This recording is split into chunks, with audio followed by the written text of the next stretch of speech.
Are you all right? Yeah. Give me that look. Yeah. All right. What was I talking? Oh, the Immaculate Reception. Okay. The Steelers were playing the Cowboys. This is like back in the early 70s. Okay. Steelers had a running back named Franco Harris. It's a great name, Franco Harris. Okay. And the Steelers were down. Snowing. It's a playoff game. Okay. Terry Bradshaw's the quarterback. They won like 5 Super Bowls. Terry Bradshaw, the Steelers. Okay. And he throws this ball kind of into a crowd, and it hits off the back of the helmet of the other team. Okay. Bounces off the back of the helmet. Franco Harris is running down the field. He grabs it right here. Takes it into the end zone. They called it the Immaculate Reception. Good story? Look it up. Okay? If we have time at the end, ask me. I'll pull it up for you on YouTube. Okay? Don't say I never taught you anything, right? All right. So we were talking about committees. And guys, what is a committee? A committee, we'll start with standing committees, okay? These committees are permanent. So each house has them. It divides labor. So if there's a bill on transportation, and I don't know anything about transportation, my name's Ron Estes, and I'm not involved with transportation. Send that to the Transportation Committee, okay? Here's all the committees. Agriculture Committee. So if there's a bill on agriculture, typically it's going to go to what committee? Say it. Thank you. Okay. Appropriations committees are funding. Anytime you're going to fund, this is all in the videos. Okay. Anytime you're going to spend money, you go through appropriations committee. You got Homeland Security here. You got Science Committee. Over here in the Senate, you have fewer committees because there's fewer members. Finance Committee, Indian Affairs, Judiciary Committee, Veterans Affairs, Armed Services. Okay. So when bills have to deal with those sorts of things, they generally go to these committees. Every bill goes to a committee. Okay, there's over 10,000 bills introduced into Congress every 2 years. All 435 members of the House don't have time to read all those bills. So you divide the labor. You send the bills to those different committees. They deal with the bills. Okay, they study the bills. All right, and then they report back like a summary of the bill. So you don't have to read the whole thing. You know what I mean? Okay, that's what committees are. All right. Now,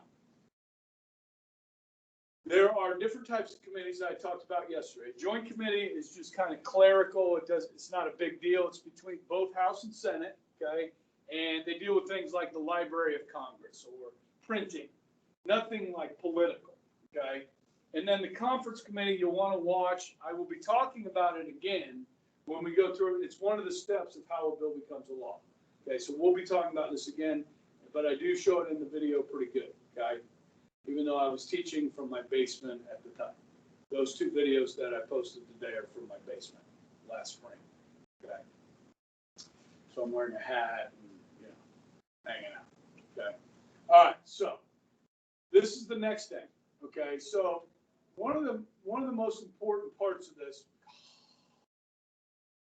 is, okay, if your name is Ron Estes and you represent the 4th District of Kansas. Okay, do we have some farming in the 4th District?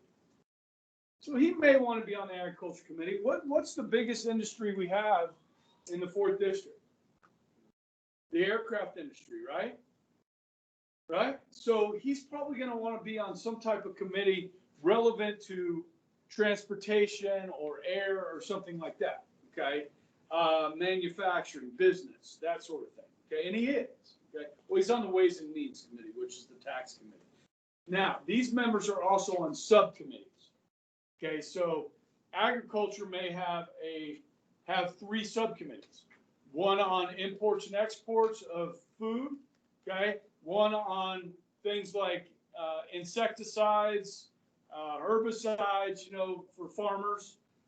Maybe one is on subsidies that farmers get to help them out. Okay. So you have different subcommittees, and members have to serve on several of those. All right. So we could look up what subcommittees our guys on. Okay. But the committee chairs, this is really important, guys. So whoever runs the committee, let's say this guy's the committee chair, and these are the members, the guys and gals on the committee. Okay. This guy controls the calendar.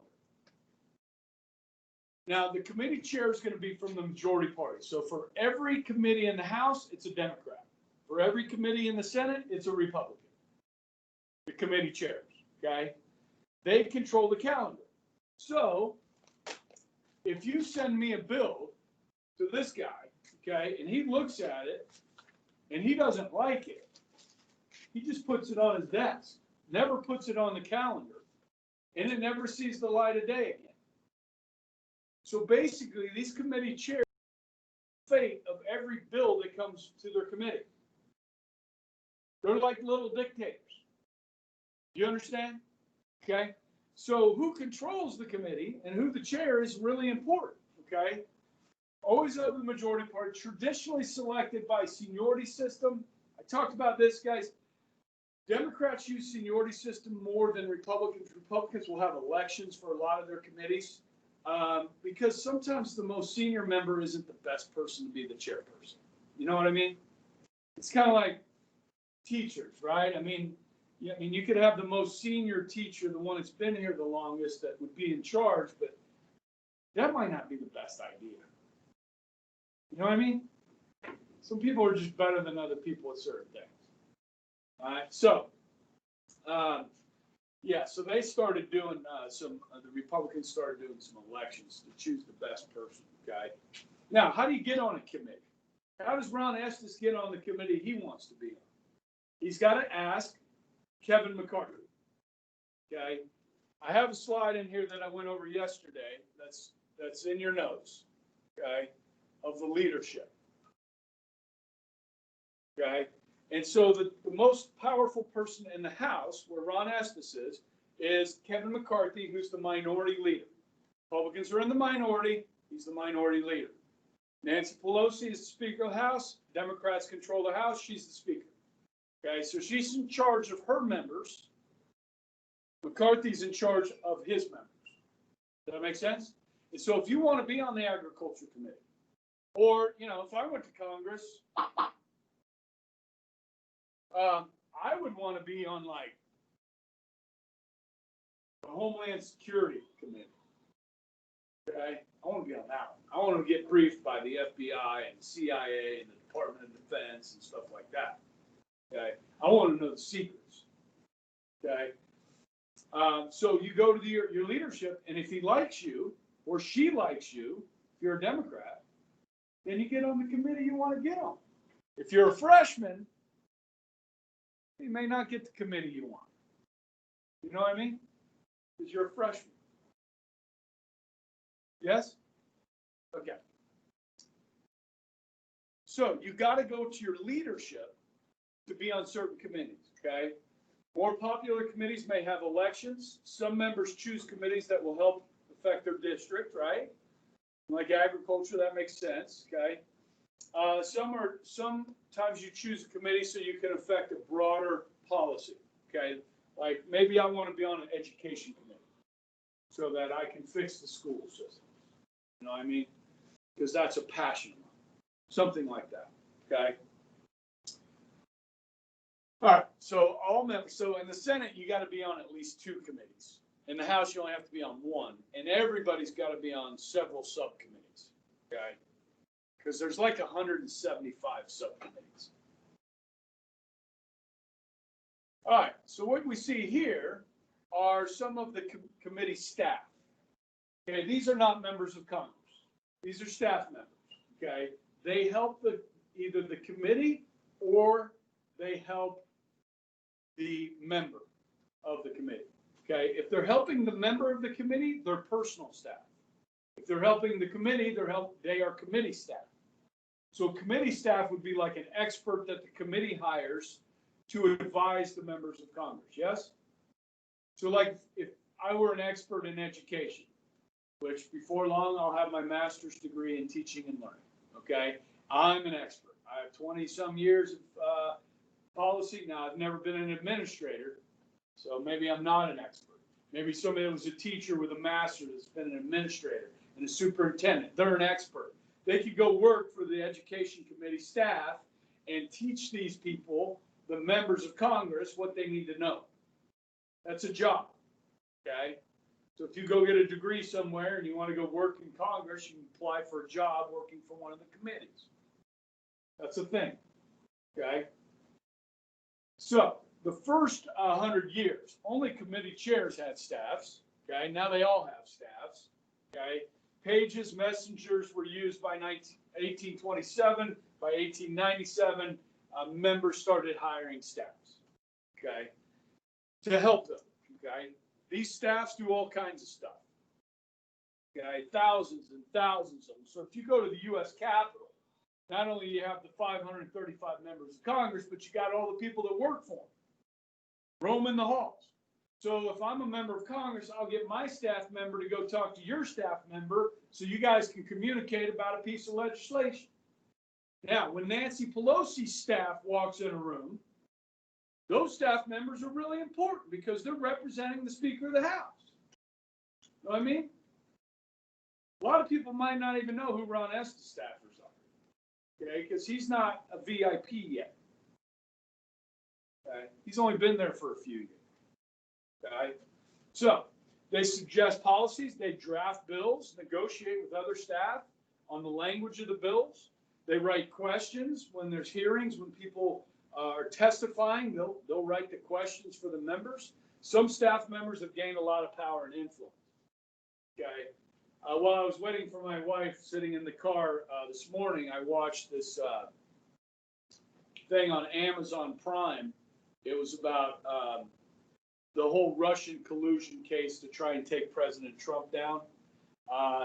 It was pretty interesting because there was a member of the House, a guy named Devin Nunes, and a lot of the interviews for this documentary were two of his staff members that did a lot of the work, okay, digging into the financial records to follow the money and stuff like that. So these guys, you know, they play an important role for helping these members of Congress, these staff members. And as I told you before, or I've said before, in this class, we had a guy that used to come to school here, Mark Dugan, that worked on Todd Tihart's staff and did all these kinds of stuff. Okay, he's paid to do that. Okay, so yeah, these people play a huge role in the process. It's kind of like assistant coaches, you know, like you take Bill Self at KU basketball, right? I mean, that dude's like a figurehead. You know what I mean? Like, he goes out and gives speeches. He does fundraising stuff. You know, head football coaches do a lot of that. You know, your big-time football coaches. And then their assistant coaches do most of the work. You know what I mean? Okay. And that's what good coaches do. They hire good people around them to work on the fundamentals with their athletes. You know what I mean? Now, when you're a high school coach, you got to do it all. I do have assistants, and I have good ones, and they make my life a lot easier. You know what I mean? If you don't have good assistant coaches or a good staff, well, you're probably not going to be very good. Okay. Just trying to use some analogies here, people. Okay. Okay. Committee staff, this is what I was talking about earlier. They're on the payroll of the committee. These are not political people. These are experts in these different areas to work on the committee projects. This is a specialized staffer, an expert in agriculture, an expert in finance, an expert in military, in weapon systems, all kinds of stuff that work for the committee, okay? And then you have these congressional agencies. So as we're talking about the legislative branch, there's some agencies that are set up to help these members navigate the system. Like, okay, somebody proposes a bill. Well, how much is that going to cost? Are we going to need to raise taxes to get money to do what we want to do here? I mean, right now in the House and Senate, they're debating what's called the Defense Appropriations Bill. Okay, this is a big bill. They're also debating things like COVID relief, how much money they're going to give to small business, to individuals that are unemployed, that sort of thing. They're debating how much is this going to cost? Where are we going to get the money? That's the job of the Congressional Budget Office. Now, this is supposed to be a nonpartisan. They just look at the numbers, don't support Democrats or Republicans. Look at the numbers, tell us how much this is going to cost.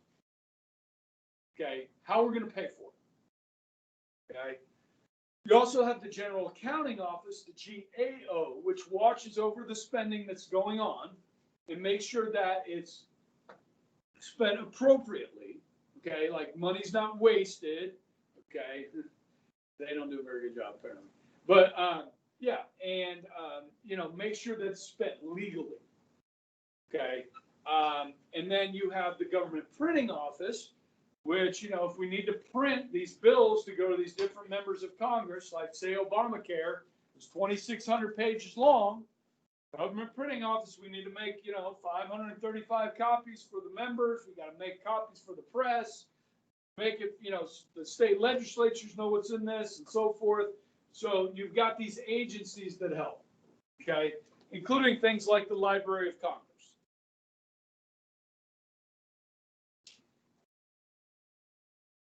So there's some pictures of the Library of Congress. I've never been in this building. Any of you guys been in there? Now, the cool thing about, this Library of Congress, if you guys have ever watched the movie National Treasure, like they go find the Book of Secrets in the Library of Congress, okay? But it's really a cool place. And where you can do a ton of research. Members, staff members can do research at the Library of Congress. All right, here we go. So I'm thinking today we'll get through probably 2 steps, maybe 3. Okay. We'll get bogged down a little bit in here. This takes a little bit longer. This one's short. Okay. How a bill becomes a law. All right. 6 easy steps. Okay, so you're going to have an introduction, okay, and then talk about these, and then write a conclusion. Right? Now, you guys have seen, I don't know, your generation, who knows? Have you ever seen I'm Just a Bill? Yes, good, all right.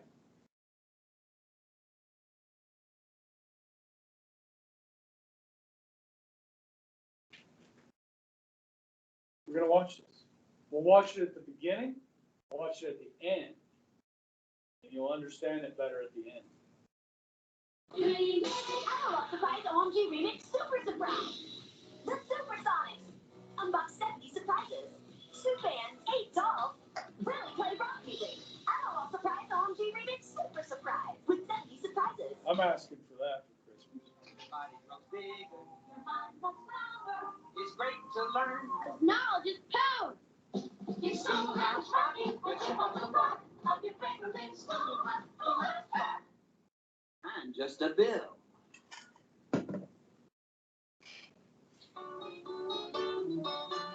Whew, you sure gotta climb a lot of steps to get to this Capitol building here in Washington. But I wonder who that sad little scrap of paper is. I'm just a bill. Yes, I'm only a bill. And I'm sitting here on Capitol Hill. Well, it's a long, long journey to the capital city.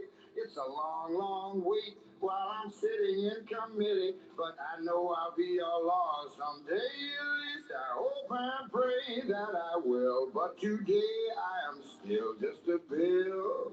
Gee, Bill, you certainly have a lot of patience and courage. Well, I got this far. When I started, I wasn't even a bill. I was just an idea. Some folks back home decided they wanted a law passed, so they called their local congressman, and he said, "You're right, there ought to be a law." And he sat down and wrote me out and introduced me to Congress, and I became a bill. And I'll remain a bill until they decide to make me a law. I'm just a bill. Yes, I'm only a bill. And I got as far as Capitol Hill. Well, now I'm stuck in committee, and I sit here and wait while a few key congressmen discuss and debate whether they should let me be. Oh, how I hope and pray that they will, but today I am still just a bill.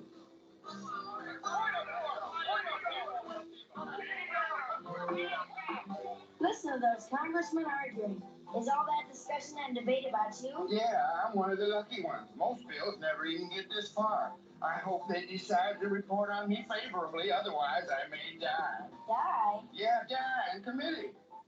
Oh, but it looks like I'm going to live. Now I go to the House of Representatives and they vote on me. If they vote yes, what happens? Then I go to the Senate and the whole thing starts all over again. Oh, no. Oh, yeah. I'm just a bill. Yes, I'm only a bill. And if they vote for me on Capitol Hill, well, then I'm off to the White House where I'll wait in a line with a lot of other bills for the president to sign. And if he signs me, then I'll be alone. How I hope and pray that he will. But today I am still just a bill. You mean even if the whole Congress says you should be allowed, the president can still say no? Yes, that's called a veto. If the president vetoes me, I have to go back to Congress and they vote on me again, and by that time you're so By old. that time, it's very unlikely that you become a law. It's not easy to become a law, is it? No, but how I hope and pray that I will. But today I am still just a bill. He signed your bill. Now you're a law. Oh, yeah. Seen that before? First time. Sweet. Schoolhouse Rock. Okay. So let's start with number one. Okay. So just like the video showed, guys, a member of Congress, only members of Congress can introduce a bill. So if you ever hear them say, well, the president submitted his budget to Congress, yeah, he can give it to a member of Congress, but only a member of Congress can submit it. Nobody else, okay? So every time a bill is submitted, it's given a number, okay, a name and a number, like House Resolution, HR, okay? And they can just attach a number, okay? So we'll say 5150, right? And so the Speaker of the House, if it's going to spend money, it's got to start in the House, right? Or tax you, it's got to start in the House. So most bills start in the House. So that would be a House resolution, all right? So Speaker of the House, Nancy Pelosi, gets to refer to a committee, okay? Like I said earlier, she doesn't necessarily have to send it to the committee that is relevant to it, okay? This picture is actually the first time Nancy Pelosi was the Speaker of the House. She was Speaker, and then the Republicans took back control of Congress, and then she lost the speakership, and then the Democrats took back control when she became the Speaker again. So she's quite a bit younger in this picture here, okay? So this is crucial, okay? In the House, the Speaker makes the referral. In the Senate, it's going to be the Senate Majority Leader, Mitch McConnell, okay? They will refer it, okay? Now, can they sabotage a bill here if they don't like it, these two leaders? The answer is yes, okay? They can send it to a committee that the chairperson, remember I talked about the chairperson sets the calendar, and if he doesn't like it, he doesn't put it on the calendar, he just sets it on his desk. Okay, there's a name for that, called a pigeonhole. Is that one of your vocab words? Anybody remember that one? Pigeonhole? No, probably not. Okay. It's called a pigeonhole. All right. So let me give you an example. Which committee is chosen affects the life of that bill. Okay. So if you sent a bill on pesticides, okay, to an environmental committee, where, the pesticides could, get into the ground soil, and if it rains, it could go down into the groundwater and affect the drinking water if these pesticides get into the drinking water. You follow me? So if you sent this bill on pesticides to environmental committee, the chairperson's probably gonna be like, I don't like this. I'm gonna pigeonhole it. So he never puts it on the calendar, it never goes on the calendar, and it never sees the light of day. So out of 10,000 pieces of legislation every 2 years, most of them wind up like that. Okay? Now, if Nancy liked this bill, she would send it to the Agriculture Committee, which they're like, yeah, we need these pesticides because these bugs keep killing the crops. We need food. Okay, so we're gonna take this bill. The chairman of that committee will put it on the calendar. Okay, and if it gets on the calendar, then you're gonna go to step 2. Okay, and that is gonna be hearings. I think that's pretty much it with the referral. Okay, so like if you're writing a paragraph on this, you say, every bill is sent to a committee. In the House, it's the Speaker, and the Senate, it's the Majority Leader that decides where it goes. The chairman will decide the fate of the bill. Okay, and if he puts it on the calendar, boom, it's moving forward. Okay, what are they going to do with this? They're going to have hearings. Okay, and I think I might have a picture of a hearing room in here. Maybe not. I have a picture of people testifying at hearings. Okay, but let me show you what a room looks like.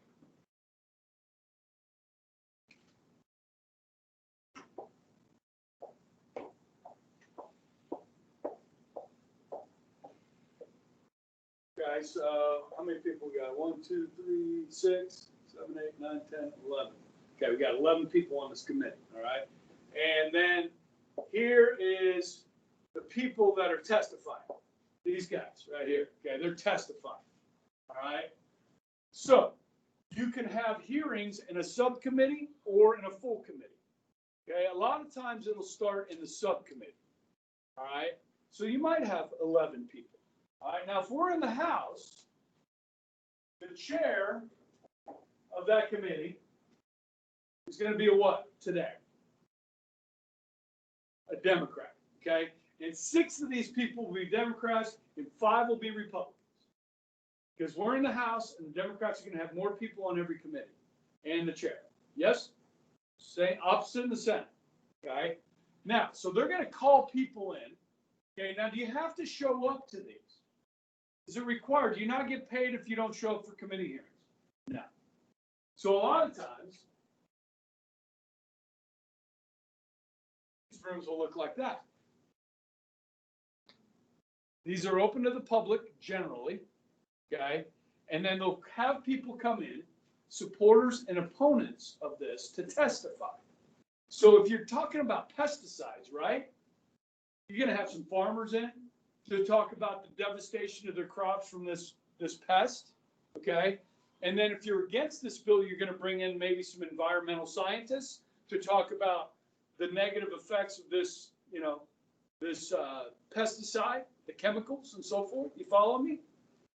So these people come in. Now, these could be public officials, federal officials, could be interest groups that, like Monsanto that makes the chemical. They might come and say, yeah, this stuff really works good. Okay. Or ordinary citizens or celebrities. And I don't know if you recognize any of these people. Okay. You guys know who that is? Bill Gates. Okay, he's kind of famous. Yeah. This is Mark McGuire. Anybody know who he is?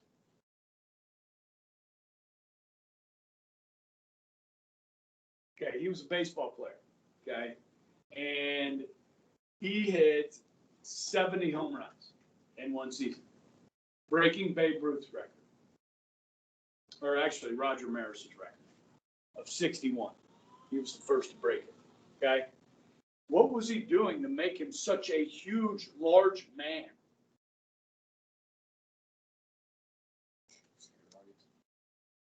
He was shooting up. We had a big problem with steroids in baseball. Okay? And he was called to testify. Now, what the hell is Congress having hearings on baseball? Steroids in baseball. Why is that even their freaking business? They did it anyways. Okay? And he lied. He was juicing. Okay, a bunch of them were juicing. I mean, that's how. Like Barry Bonds. I mean, it was like freaking crazy. The guy was like skinny. And then, you know, like 6 years later, he's like, okay. It's a problem. Pitchers were doing it too. Okay. Guys, steroids make you stronger. Hit the ball farther. Run faster. Throw harder. Okay. Now this guy over here, I know it's kind of hard to see him. This is the drummer from Metallica, Lars Ulrich. Okay, any Metallica fans in here? Did you go to the concert when they were here last time? It's fabulous. This is Richard Gere. He's a famous actor and activist. We have quite a few Hollywood folk that are activist people, like George Clooney, Angelina Jolie. These people, you know, they have their causes. Okay. Now listen, if Angelina Jolie or George Clooney show up for a congressional hearing, so are these people. Who are these people going to show up? Yeah, the media is going to show up and take these pictures. Okay? And it's going to be on the news. And so guess what? All these people are going to show up too. Because they want to be on the news too. Yeah? So they use celebrities to do this a lot. Okay? You guys know Stephen Colbert. He testified a couple of years, made a mockery out of the whole thing, but he was testifying again about like migrant workers and stuff like that. Okay. This is John Kerry. He was testifying about Vietnam. These were pretty famous hearings here. Okay. All right. So if you bring in these people, it brings more attention to the bill. You guys have learned about, as Catholic school students, about embryonic stem cell research. To try and use in some cases aborted babies to take stem cells from to do maybe you can turn those into healing, like a pancreas or something like that, help the human body heal.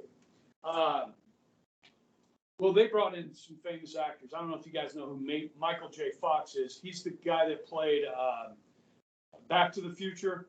The Back to the Future movie, the guy that was the main character, that's Michael J. Fox, and he has Parkinson's, okay? And so they're thinking that, stem cell research might help further the medical improvement on certain diseases like Parkinson's. And so he testified. That had, it pulls a lot of emotion as you have somebody, that's shaking and stuff like that from Parkinson's. It just makes people pay attention, okay? So it's a common ploy. Now, we talk about ordinary citizens, okay? I'll teach you about a law called Megan's Law, okay? And this is kind of interesting. Any guys ever heard of this law, Megan's Law? Okay, so well, maybe. Megan was a young girl, and she lived in what her parents and her thought was a safe neighborhood, okay? And what had happened was a guy that had been convicted of sex crimes against a child had gone to prison and gotten out of prison. He did his time, and he moved into their neighborhood. The parents didn't know who this guy was, but somebody moved into their neighborhood. Okay, and Megan became his next victim. And when the mom and dad found out about the fact that this guy had been convicted previously for attacks against children, sexual assaults, she was outraged that they didn't know that this creeper was in their neighborhood. So she contacted her member of Congress and said there ought to be a law that people should know where these sexual predators live, if they live near them. Megan's mother testified in front of Congress in a hearing. There really wasn't a dry eye left in the room when she got done talking. And they passed Megan's Law, which said there's a sex offender registry. So when you get out of jail, you have to register with the community that you live in. Guys, there's an app on your phone you can download and find out where people that are on the sexual offender registry, where they live near you. You can go on the internet, look it up. Oh, and you'll be shocked by how many convicted sex offenders we have in Wichita and how close they live to you. Okay, it's a lot. I have a buddy that used to coach baseball for me here. He was one of my assistants. His name's Mike, and Mike is still a parole officer with the state. So when you get out of jail, you're on parole. You screw up, you go back to jail. So you got to report in with your parole officer. Well, his clients, his parolees, were sex offenders. And so that's the people he was dealing with every day for about 4 years he was doing that. These are some creepy people, man. Okay? And he said it really affected him psychologically. He had to change. He had to go to a different type of parolee. But, I mean, it was really hard to do, to deal with these people. So that's Megan's Law. So you can see the impact that one person, an ordinary citizen, can have in this process, okay? So these hearings, now, do they really matter? Sometimes they don't, okay? These guys, these members of Congress that are sitting on this hearing, have they already made up their mind? Will they be swayed by these hearings? I would say sometimes they'd be swayed, but other times, they've already made up their mind, okay? So they do play an important role. Okay, so after the hearings, they're going to do what's called markup. Okay, and why don't we save markup for Monday? All right.